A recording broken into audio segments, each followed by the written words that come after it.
Hello, people of the internet, my name is Johnny and welcome back to Moxie Barking Simulator, where my dog barks in the background. But anyway, we are going to be taking a brand new look at Scott's latest Steam post about the Ultimate Custom Night. Sorry I'm a bit late on this. Again, I had a lot of stuff to do, I had to play, link down in the description if I remember to do that. If I don't, it's on the second channel, I vlogged it. It was great, I had a lot of fun. And I missed out on a lot of FNaF news, stuff about Cassidy, stuff about Dee Dee, stuff, which hopefully those videos have been released. If not, they'll be released very, very shortly. Maybe in a few days, maybe tomorrow, maybe it's already been released. Who knows when I'm gonna release these videos? But yeah, Scott's made a brand new post about end of May update, which, if anyone knows, it's definitely not May. Did I say end of Monday?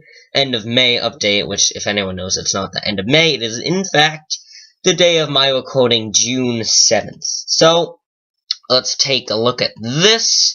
Of course, I'm going to need to switch the camera view over. I'm going to have to zoom in, because apparently Steam doesn't open the way it used to, and it opens in a browser. Steam, why did you change? Whoa, everything's so zoomed in. Anyway, here's the post. It was made on May 30th. Again, I am very, very late. I just kicked my headphones off my desk, my brand new headphones. Wow, Beats, not sponsored by Beats. Beats, please sponsor me. Anyway, end of May update, May 30th by Scott. Hey guys. I'm joking. Hey guys, I'm sorry there hasn't been more info to share over the last few weeks. Even though things have been quiet, I've still been very busy. I've been beta testing, fixing glitches, adding features, etc., etc. It's tough to test a game with so many potential variations. Right now, I'm aiming for a release date of July 5th, but if I don't feel 100% confident that it's ready by then, I may go back to the original plan of August 8th. We'll see how things develop. Which, I just realized I don't know when this paragraph stops, so I don't know when to stop. Okay, it's after course, so right there. Okay.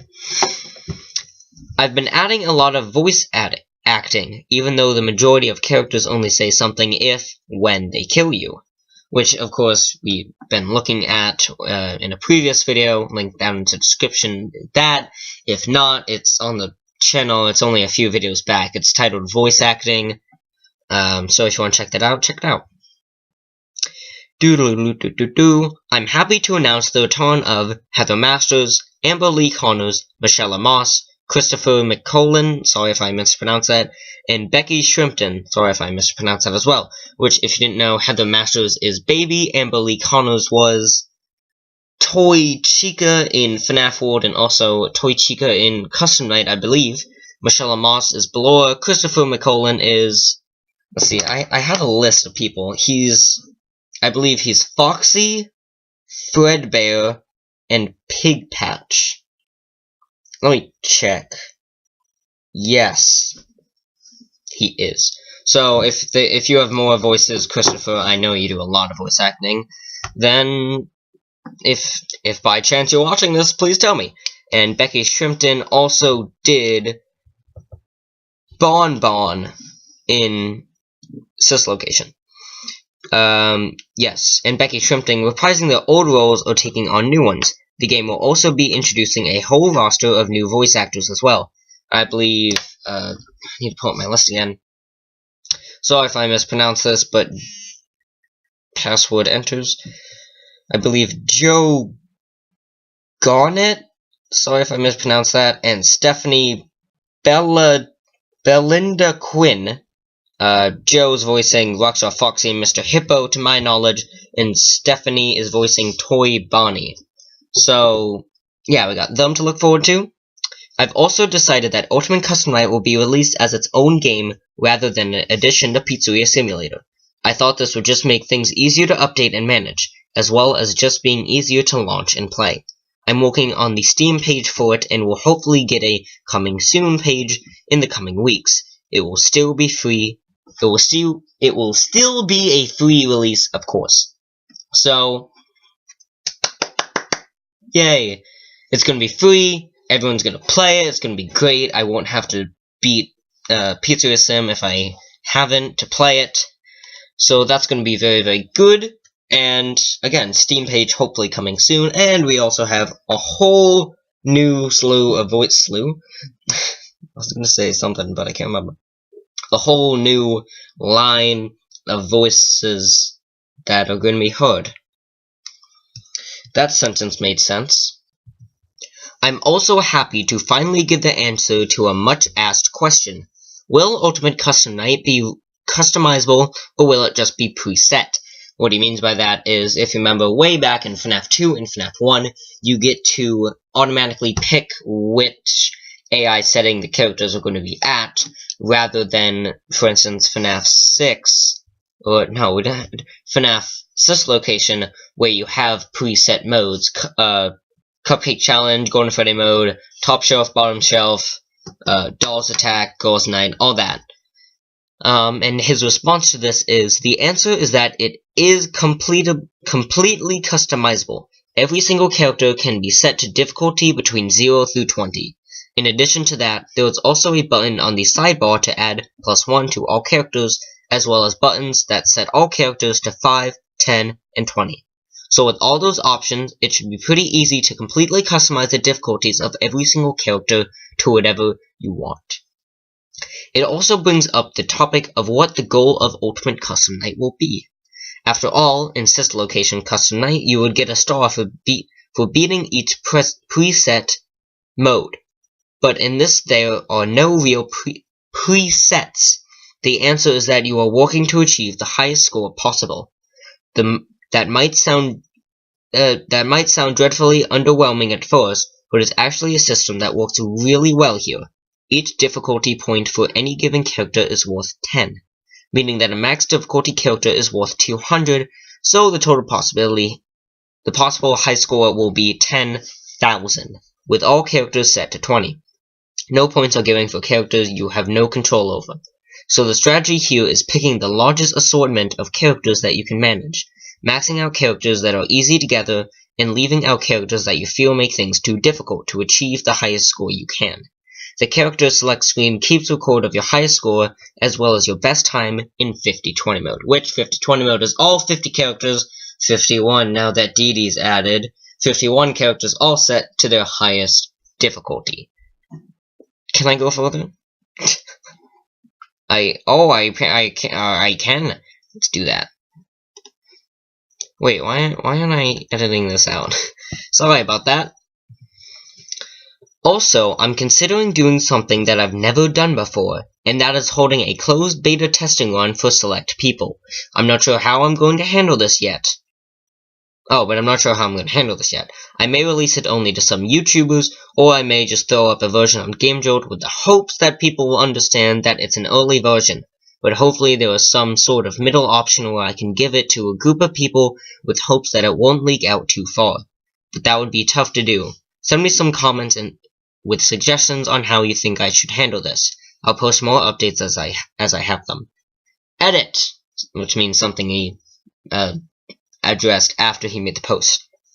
I've corrected the difficulty to read 0 through 20. You can set characters to 0. I thought this would go without saying, but a lot of people are concerned that you wouldn't be able to have characters to 0. Also, for those upset about no stars or plushies usually given as rewards or presets, there will be a little reward to score benchmarks. And to those upset that the score caps at 10,000, I wouldn't worry about it. So, I would like to address something here, Mr. Scott. You say I may release it to only some YouTubers. Certain FNaF YouTubers? Certain people who love the game so deeply? I wonder who that could be. Of course he's gonna pick Taco. But I'm a YouTuber. I'm a FNaF YouTuber. Hey Scott, wouldn't you wanna give a copy to me, best friend Johnny Boy? No, I don't think that's a good idea. As much as I would love to have a copy of FNaF before anyone else, I would rather have no one have it than me having it first, because of course I see what he means by giving it out to some YouTubers to obviously hype it up and, give people a feel for what it is. I don't feel like that's a good idea, though, because, it's not really fair. Now, I know I sound like a stupid, young, crying boy. It's like, oh, it's not fair. But it's really not. That just because they're big FNaF YouTubers means they get the game early. Yeah, I get where you're coming, but I don't really like that. Same thing with the Game Jolt thing. I don't really like that either, just because...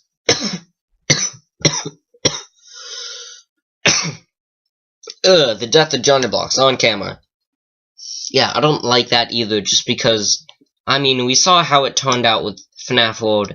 Obviously, he was upset with it, which is why I took it down. But I don't like the idea of getting a game on which it's only closed beta. I know a lot of games do that. I play a lot of games that have done that, and for me, I like the completed version of games, especially when it's a big series like FNaF. I think it's very important because Scott's hyped this up so much. And if he were to release it now in closed beta, like he said, hopes that people would understand that it's only a closed beta, people may not realize that and take it seriously, thinking that it's the fully polished version when in fact it's not. And people may give it negative reviews because it's only a closed beta, but they didn't realize that. So I'd much rather wait for the release of July 5th or August 8th, which is what he said up top. I would like to rate up, please. Okay, I need to be logged in.